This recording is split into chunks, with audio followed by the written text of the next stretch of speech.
the Obaship, especially in line with the subscription to the colonial legacy of Western education, with the exception of Oba Eware II between 1914 and 1933, whose responsibility it was to restore the monarchy after unfortunate British invasion and the period of hiatus following it.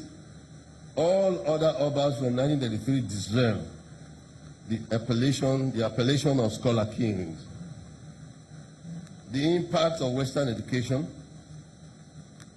on the leadership of Benin Ancient Kingdom has therefore been felt since my grandfather, Oba Eware II, the first educated monarch in Benin history, came to the throne. From him, the baton of Western enlightenment was passed to my father, Oba Eware, the Cambridge-educated philosopher king, and then to myself. My father affectionately called me Ambassador Emeritus.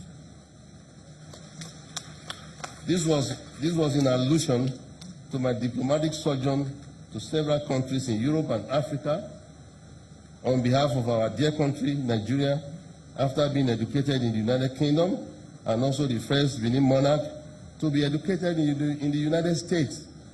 My father never liked to go to the United States, but I didn't mind going to the United States. So I had a good experience there. Thus, while the core intellectual foundations of the Benin Monarchy were laid long before the 20th century, its very positive manifestations came to settle in the 20th century.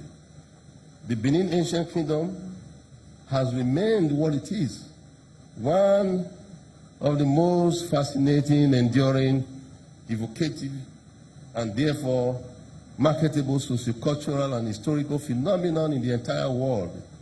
It has been on the spotlight from ancient times.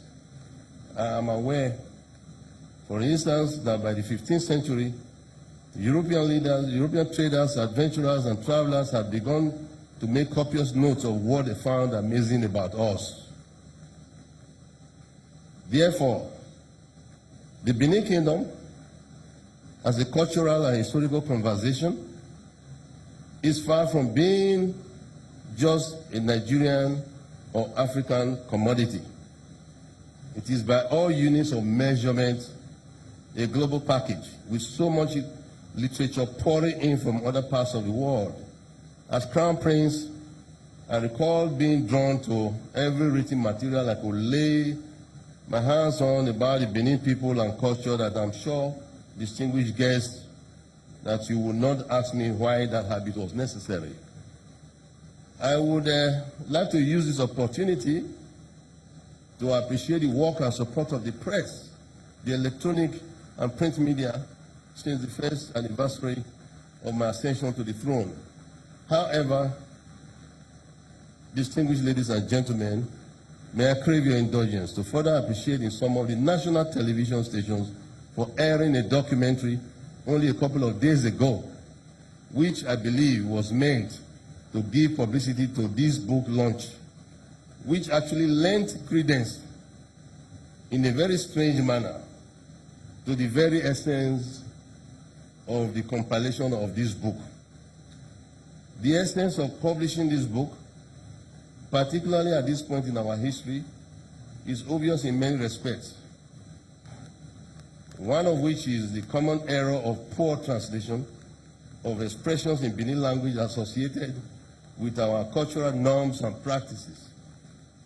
I observed in the recent documentary held in the electronic and social media, where interviews were conducted that featured inaccurate and poor narration of our history, bordering on discussion of historical facts. An example is that from that documentary, it was alluded that the Daken of Uselu, who is the Crown Prince, is a member of a group of kingmakers. The fact is that there is actually no group that are kingmakers in Benin. We don't have it in our culture. Because in Benin tradition, a king is born and not made or chosen by any individual.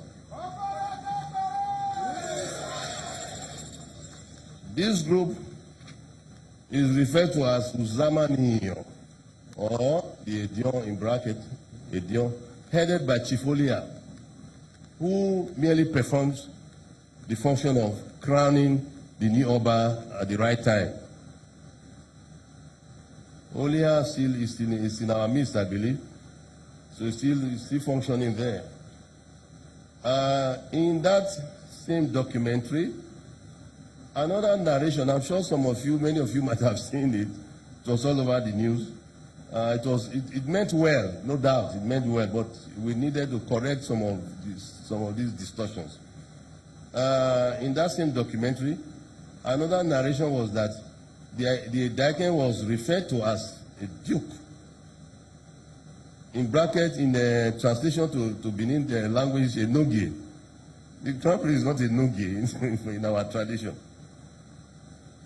The Daken is not a duke, but the crown prince presiding over a territory in the kingdom called Uselu at the right time when the time comes, who derives his authority directly from the Oba of Benin and has power to confer chieftaincy titles on persons as prince of the palace of the Daken of Uselu. Again, it draws the power from the Oba of Benin, from the palace in Benin, the main Oba's palace. Further distortion of our history was the chief stating that the eldest son of the Oba is sent to Uselu to hold forth for a Daken Uselu. Wrong. The eldest son was strategically sent to hold forth for the recalcitrant subject of the then Oba called Ike. This is the history. Who was lured into battle outside the kingdom in order to be rid of his insubordination. Hence the name or title, Edayinike, shortened to Edaike.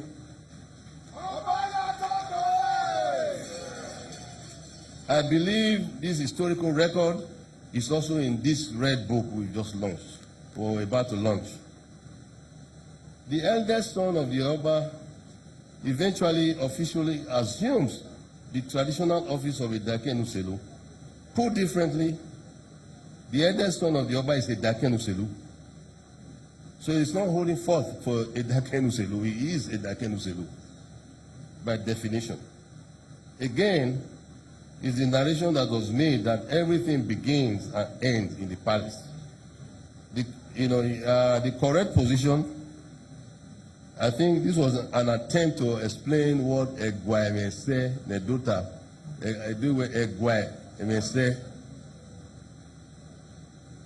In an attempt to correct it, this explanation was given in that same documentary. Again, I don't think it was quite the correct position.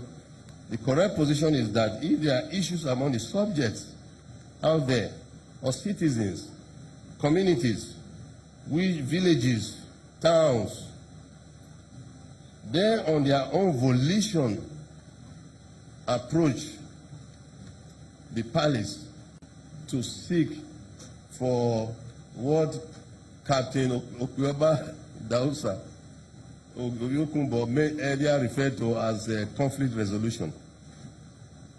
Seek for the resolution of these disputes, and whatever resolution is approved by the palace is final and is usually never disputed, subject to, of course, further review or any review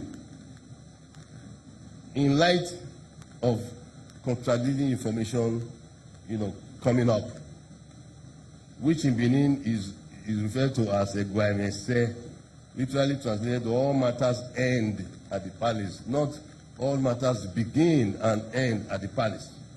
So I thought I should clarify some of these issues.